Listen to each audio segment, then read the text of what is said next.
Hey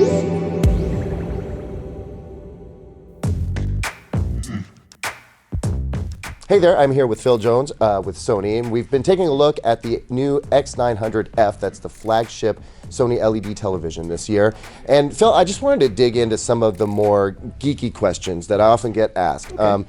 You know, guys like me come into these demonstrations and hands-on opportunities, and we always ask the same stuff because we're always being asked these questions. Stuff like, what's the peak luminance? How many nits does it got? You know, and also if it's a full array local dimming TV, how many zones are there? Now, that's detail that that Sony doesn't necessarily share, but there's some reasons behind that. Can you kind of go into that a little bit for me? Yes, we always say that if you look at specs, a lot of times specs don't really tell you the full picture.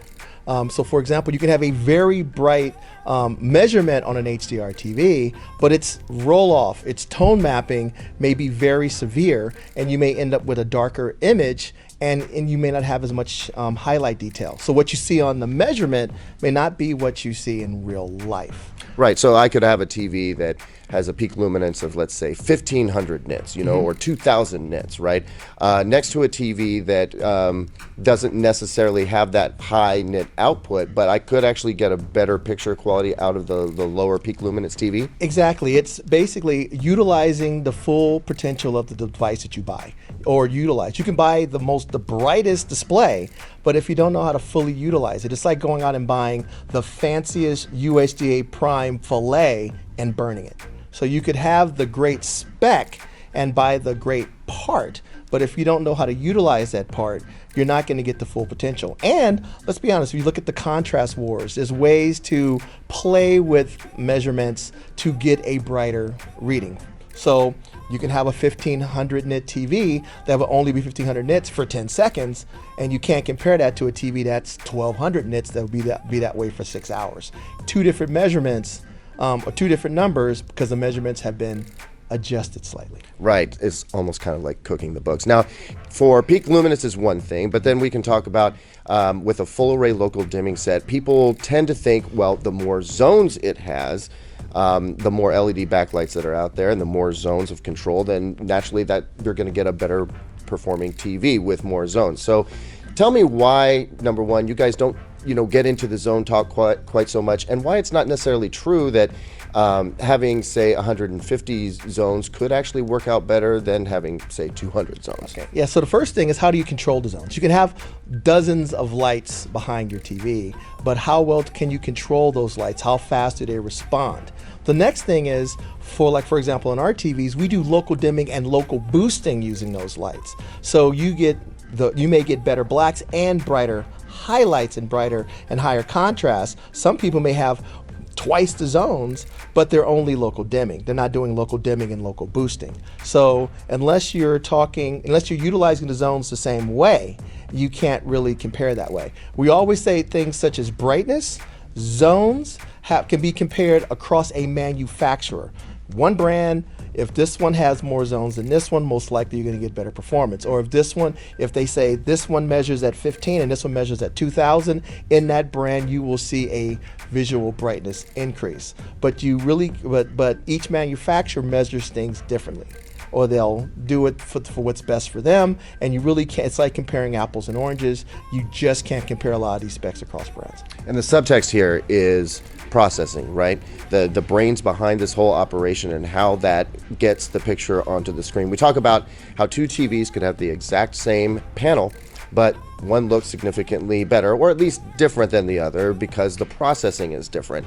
Add to that the fact that one of the big pieces of news with the X900F this year is that it has the Sony X1 Extreme processor, which before we were only seeing in the Z9D and in the A1E OLED. Now we've got it at the flagship level of the LED, the typical consumer LED line.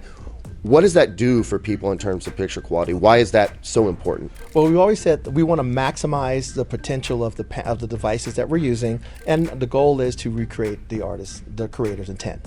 So having better processing means that you can best analyze the signal, and analyze the panel you're using and determine what's the best way to combine that and get the best picture performance. So going to something like an X1 Extreme, this year we've added dual database, which means it's a database for noise reduction and a database to enhance detail, on top of things such as color resolution processing, which is super bit mapping, and things such as HDR to SDR up conversion, which is what we call SDR remastering. So adding the X1 Extreme means that we can give you better performance from everything you're looking at. Plus, the X1 Extreme also allows us to provide Dolby Vision for those devices that have X1 Extremes in them. The Dolby Vision, HDR10, and HOG all will give you great picture. The nice thing about it is now you have all three, so you can be sure that you'll have access to content, and that's one of the most important things. Yeah, you're covering almost all of the HDR bases that there are out there for people coming from the typical content sources. So right now we're showing folks, we have a small monitor here down below us. It's a 30-inch guy. Why don't you tell people why it's here, what it is, why it's here, and why we have this setup where we've got the X900E, the new X900F right next to it, and then below it we've got this little monitor. What's going on here? Okay, so the whole goal is our goal has always been to recreate the content creator's intent, the director's intent, what Spielberg wanted you to see.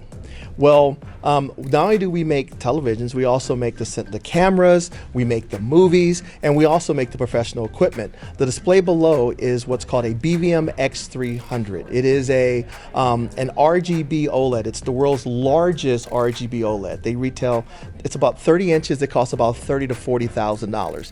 It is the OLED mastering monitor. We won an Academy Award for the advancement of filmmaking for this display. I was actually just down with DirecTV and AT&T at Pebble Beach, and they were doing some of the earliest 4K HDR broadcasts of live sports.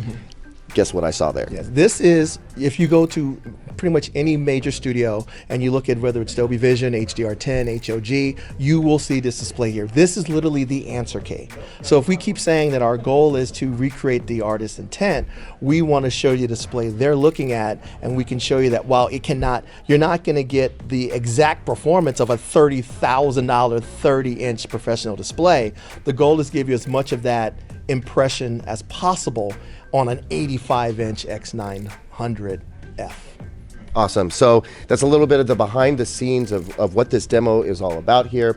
What's new about the X900F and my first impressions are in a different video for you guys, so we're going to dig into the TV a little bit more specifically. But Phil, thanks for taking a second to answer some of those techie questions for us. Okay, thank you very much.